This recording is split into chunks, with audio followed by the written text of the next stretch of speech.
So, dito sa garden guys, meron din akong serpentina, ayan, which is, we use it for diabetic patient.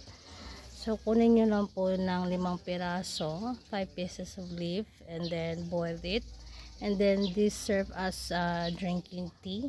Ayan, leaf po ang gagamitin, which is using for drinking to lower blood the sugar of diabetes person. And at the same time, meron din akong balbas de gato.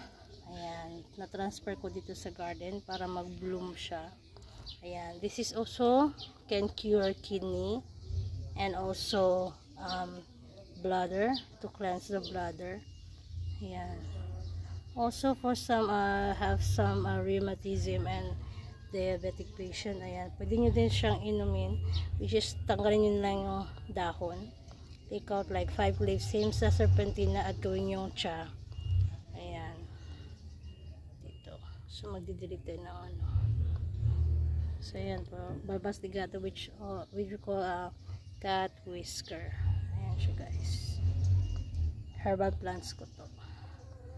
Itong pwede, lemongrass guys, pwede din siya kung inumin. Example, meron kayong colds, i-boil nyo lang siya to and serve as a tea.